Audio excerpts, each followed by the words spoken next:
আসসালামু আলাইকুম। শুরু করি এমডিসি প্রেজেন্ট সিএনটিভি সিটিজির প্রতিদিনের বিশেষ সংবাদ।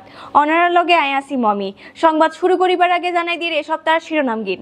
কক্সবাজারের ফেকুয়াত জনপ্রিয় ইসলামী বক্তা মিজানুর রহমানের মাহফিলত লাখো মানুষের ভিড়।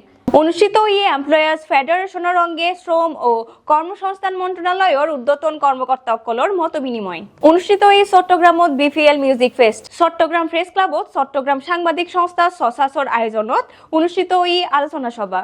চট্টগ্রাম বিশ্ববিদ্যালয়ের ভর্তি পরীক্ষার আবেদন শুরু হওয়ার 1 জানুয়ারি তুন।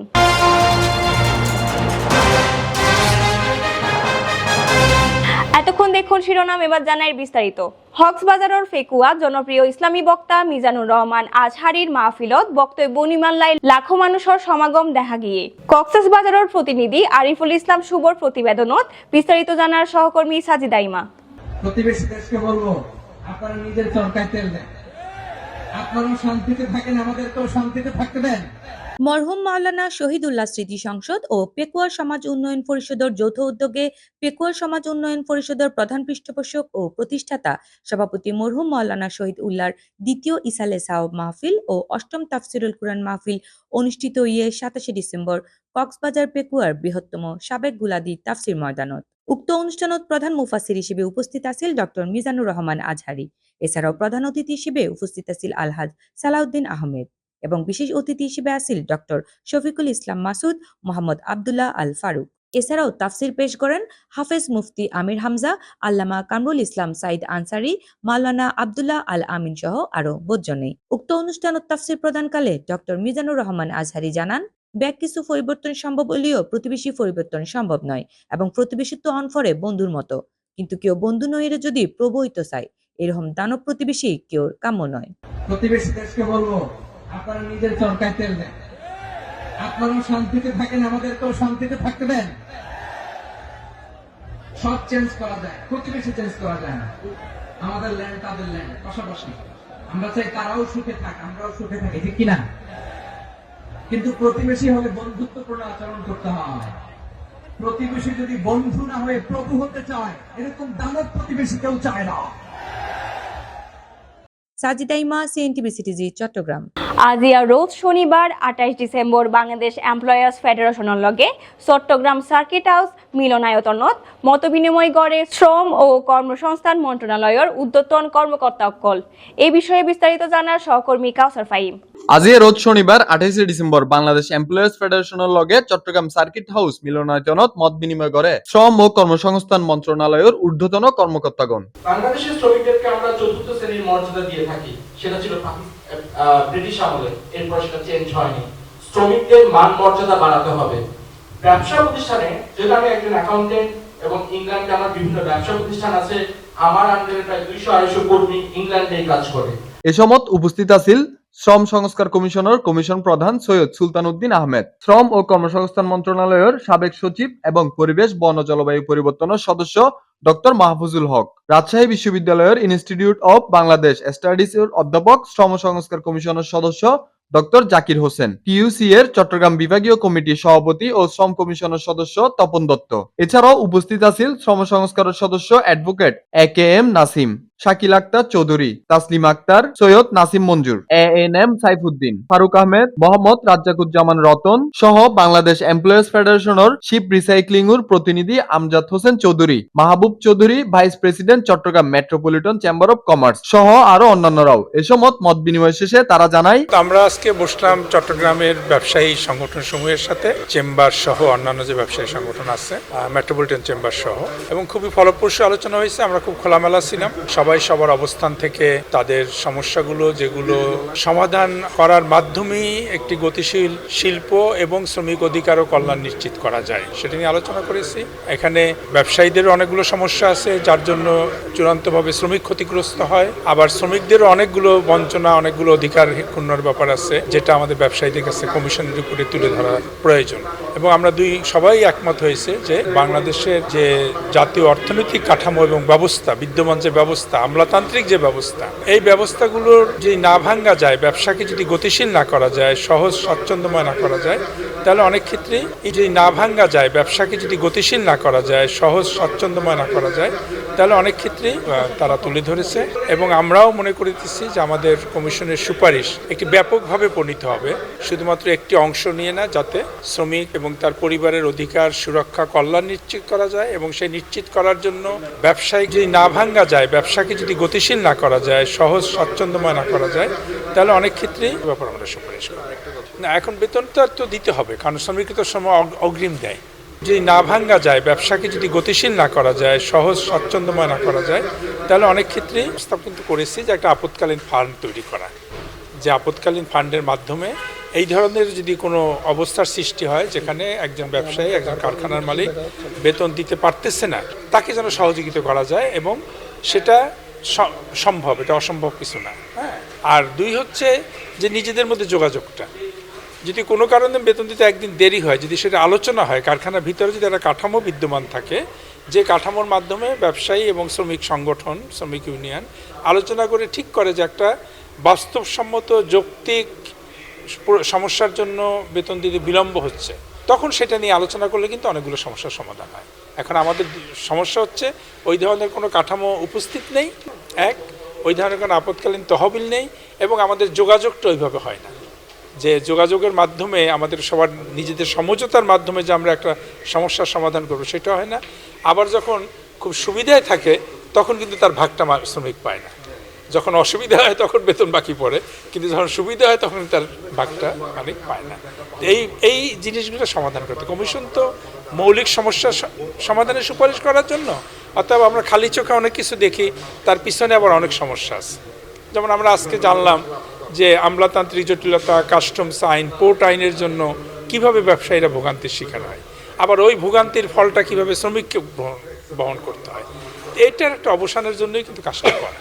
আজকে কথা উঠছে তারা মালিক পক্ষ থেকে বলছে আমরা যদি 2-4 দিন দিতে দেরি হয় শ্রমিকরা চিৎকার করে। তো সেটার জবাবও আমাদের চেয়ারম্যান সাহেব দিয়েছেন যে ওই অগ্রিম শ্রম দিলাম, আমি না পেলে আমার খাবে, কালকে তো আমার বাজার ঘর ভাড়া আমাকে চাপ দেয়, দোকানের বাকি আমাকে চাপ দেয়, তো আমরা কি করব তখন? আমাদের তো তখন চাপ দিতে হয়। এবং এটা একটা সলিউশন বলছেন, ওখানে যদি ইউনিয়ন থাকে, সংগঠন থাকে, একটা কাঠামো থাকে, তাহলে তাদের সাথে আলোচনা করে ঠিক আছে ভাই আর 2 দিন অপেক্ষা করো। তো ওটা তো ইউনিয়ন করতে দেয় না, এটাই হচ্ছে সমস্যা। সংগঠন করতে দেয় না, সংগঠিত হতে দেয় না মালিকরা। ওই জায়গায় থেকে আমাদের সরে আসতে হবে। আমরা মালিক শ্রমিক শত্রু নয়। এই দেশটা গড়ে তুলতে হলে ব্যবসায়ীও লাগবে, কারখানার মালিক বা অথবা শ্রমজীবী মানুষও লাগবে। তো এবং একজন তো মালিক বলেছেন যে শ্রম ঘন শিল্প আমাদের দেশে এই মুহূর্তে খুব টেকনিক্যালি হাই কোয়ালিটি টেকনোলজি আমাদের দেশে আনা সম্ভব নয়। তো সেই জায়গায় শ্রম ঘন শিল্প এটার দিকে আমাদের কাজ করতে হবে। কথায় আমি আজকে বলেছি যে বেতন দেওয়াটা আমাদের জন্য একটা, যেদিন মাসে বেতন দিতে পারবো সেদিন আমাদের জন্য মনে হয় একটা ঈদ।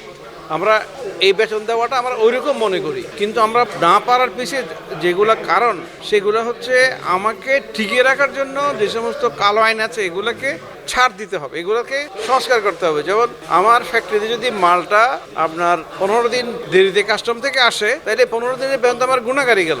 কাস্টম আইনে যেই একটা অজুহাতে দেরি করে আমরা কাস্টমার বিরুদ্ধে নয়, আমরা ডিউটি দিতে রাজি আছি, আমরা ঘুষ দিতে রাজি না। ঘুষ ডিউটির থেকে ডিউটির কাছাকাছি যে কাস্টম যে রেভিনিউ পায় এরকম এর কাছাকাছি একটা ঘুষের অঙ্ক কাস্টম অফিসারদেরকে আমাদের দিতে হয়। এটার থেকে বাঁচার জন্য আইনটাকে সংস্কার করতে হবে। আইনের মধ্যে এমনভাবে পেশ লাগানো আছে যাতে আমি ঘুষ দিতে বাধ্য হই। এই জন্য আমি বলছি সংস্কার ওখানে দরকার। তাহলে আমি আমার ফ্যাক্টরিতে 15 দিন যদি আমার ফ্যাক্টরি বন্ধ না থাকে, মালটা আটকে না থাকে, তাহলে আমার লেবারদের বেতন দিতে আমার কোনো কষ্ট হবে না। এখন আমার যদি ওইদিকে 15 দিন মাল আটকে থাকে, তাহলে আমি বাকি 15 দিন চালাইয়ে বেতনটা আর দিতে পারি না। এই জন্য ফ্যাক্টরিতে বেতন দিতে যেদিন পারি সেদিন আমার জন্য একটা ঈদ, আমি ঝামেলা মুক্ত হই। এই জন্য আর দায় চলে। এবং আরেকটা বড় কথা হচ্ছে শ্রমিকেরা যে শ্রম দিচ্ছে সেই শ্রমের থেকেই বেনিফিট আমি হচ্ছি। আমি আমার গাড়ির তেলের টাকা কিনতেছি, আমার ইলেকট্রিসিটি বিল দিচ্ছি। এই যে তাদের পরিশ্রমটা, এটা আমরা স্বীকার করি। তাদেরকে বেতন দিতে আমাদের কোনো অসুবিধা নাই। বেতন বাড়তিটা আছে সেটা সহনীয় পর্যায়ে, সেই বাড়তিটাও আমরা অ্যাকসেপ্ট করি। কিন্তু আমাদেরকে টিকিয়ে রাখার জন্য সরকারকে, এই কমিশনকে কাজ করতে হবে। যে সমস্ত আইন দ্বারা শিল্পগুলো বন্ধ হচ্ছে, 6000 গার্মেন্ট ফ্যাক্টরির টাকায় এখন 2000 গার্মেন্ট ফ্যাক্টরি হয়ে গেছে। কি কারণে? ব্যাংকের টাকা রপ্তানি করার পরে সেই টাকা আসতেছে না বিদেশ থেকে, বাংলাদেশ ব্যাংক সেই আইনে আছে, তারা পদক্ষেপ নেবে। যদি কোনো কারণে আমার টাকা না আসে, যদি আপনার কোনো শিপিং কোম্পানি যদি আমার ডকুমেন্ট ছাড়া মাল দেওয়ার কারণে না আসে, বাংলাদেশ ব্যাংক সেই পদক্ষেপটা নেওয়ার কথা। এরকম বিশাল অঙ্কের টাকা, এবং আমার মনে হয় আপনার 20,000 কোটি টাকার মতো আটকে আছে এরকম টাকা। আমি শ্রমিকের বিপক্ষে নই, শ্রমিকের পক্ষে। শ্রমিকরাও আমার ভাই, আমি মানব জাতির একটা অংশ, একজন মানব মাত্র। আল্লাহ তাআলা তার সৃষ্টির কারণে হয়তো আমি মালিক পক্ষে বসে আছি। কাউসার ফাহিম, সিএনটিভি। আজিয়া চট্টগ্রাম প্রেস ক্লাবত মহান বিজয় দিবস 2024 উপলক্ষে মুক্তিযুদ্ধ এর আদর্শ গণ অভ্যুত্থান ও নতুন বাংলাদেশ গঠনে গণমাধ্যমের ভূমিকা এই শিরোনাম দিয়ারে শীর্ষ আলোচনা সভা আয়োজন করে চট্টগ্রাম সাংবাদিক সংস্থা চসাস।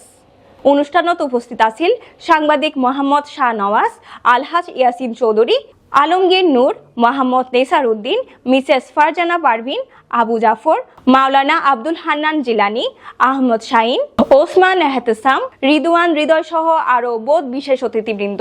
নির্বাচনী প্রচারণা করতে দেওয়া হয়নি, কিন্তু বাকুলিয়াবাসীর মনে এতই শক্তি এনার্জি ছিল যে এই মানুষটি প্রচারণার প্রয়োজন নেই। যদি উনি ভোটে দাঁড়ায় তাহলে জালে জমার মার্কা থাকলে আর ইয়াসিন যদি আসুর ব্যালেন্সটা থাকলে তাইলে উনি বিপুল ভোটে আবারও নির্বাচিত হবেন। তাই তাকে আটক রেখে, বন্দি রেখে, গৃহবন্দী করে তারা তার ক্ষমতাকে, তার জনগণের রায়কে ছিনিয়ে নিতে পেরেছেন, কিন্তু আমজনতার মনের যে ভোটাধিকার সেই ভোটাধিকার ছিনিয়ে নিতে পারেননি। ঢাকা এবং সিলেটর পরে চট্টগ্রামত বিপিএল মিউজিক ফেস্ট আয়োজনৰ চট্টগ্রামর এম.এ. আজিজ স্টেডিয়ামত এই উদ্বোধনী আয়োজনত পারফরমেন্স গড়ের দেশ সেরা শিল্পী হাবিব, ফুয়াদ সহ অন্যান্য দেশি বিদেশি তারকাসকল।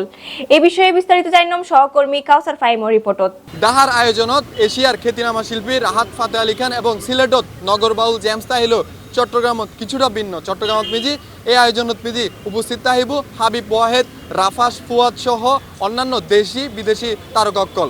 ক্রিকেট আর সঙ্গীতের একই সুতত গাঁথি বেল্লাই বিসিবির সকল আয়োজন। একসময় আরা বিপিএলের প্রোগ্রাম দেখতাম যে শুধুমাত্র উদ্বোধনী অনুষ্ঠান অনুষ্ঠিত হইতো ডাহার, কিন্তু এবার তার সম্পূর্ণ ভিন্ন রূপের আয়োজন দেখির আরা। ডাহার পরে একদিন বিরতি দিয়ে সিলেট, তার একদিন বিরতি দিয়ে নে চট্টগ্রামত একইভাবে বিপিএলের উদ্বোধনী অনুষ্ঠান আয়োজিত দেওয়ার চট্টগ্রামবাসী এবং সকল ক্রীড়াপ্রেমী সকল এই আয়োজনে তারার অনুভূতি জানার আরারে। আমি তো আজ মূলত কনসার্ট চাইতাম আইসি। এখন বিগত ধরুন নারা মানে আগে ন দেখি কনসার্ট কি জিনিস, কিন্তু হয়তো বা উইনি বা ফেসবুক সোশ্যাল মিডিয়ার মধ্যে দেখি, কিন্তু এখন আবার সুযোগ নোয়াই দেয় কনসার্টত আগে না তাও উপভোগ করিবে। কনসার্টের মধ্যে হনাই রাইজু শিওর নয় ভিতরে জানানো যে আয়োগ না কেন ভালো কিছু উপভোগ করে বেলা ঢুকে যাই হোক। আরা যে আয়োজন গান গজি কনসার্টের মাননীয় মেয়র মহোদয় ডক্টর শাহাদাত ভাই তারা আর অন্তরস্থলে কৃতজ্ঞতা জানাই। হ্যাঁ, চট্টগ্রামত প্রথমবার দেখছি কেন লিখি আয়ের আগে তো হনুদিন আনো যায় এর বারোর লিগে এর আগে তো ছাত্রলীগের শিল, আওয়ামী লীগের শিল, যার হারানো হন হত হইতে পারতাম, স্বাধীনবাবু হত হইতে পারতাম, ইয়া তো নিজের মতো করে হত হইতে পারি, চলাফেরা করতে পারি। যার হারানো লিখি এই হতে হতে পারি নিজের হারা চলাফেরা করতে 11 লিগে আর হতুকুম বাইক করতে রক্ত দেয় যে ইতার রক্ত দেয় আর হারানোর লিখে আজ ওই লিখে এরা এর বিয়ে ফেলে মজা লিখি আর নাচ গান শূন্যম বেকি নলে হতাবার্তা হইও এখন নিজের তো লিখি নিজের হতাবার্তা ফকাজ করতে 11 লিগে আত্ম নিজের তো খুশি লাগে। তুমি কোথায় আসছো? আমি এখানে মিউজিক শুনতে এসেছি। মিউজিক শুনতে আসছো? তুমি কি মিউজিক পারো? একটু গেয়ে শোনাও। আমি আমার ফেভারিট গান তো হেলিলি, কিন্তু আমি এটা গেতে পারি না। তোমার কেমন লাগতেছে আসার পর এখানে? খুব ভালো লাগতেছে। আরা বিপিএল রে ধন্যবাদ দিতে চাই, কৃতজ্ঞতা জানাচ্ছি এত সুন্দর কনসার্ট করি বেলায়। আর হাবিব, ফুয়াদ, তাসিন, আনিকা, তাসনিম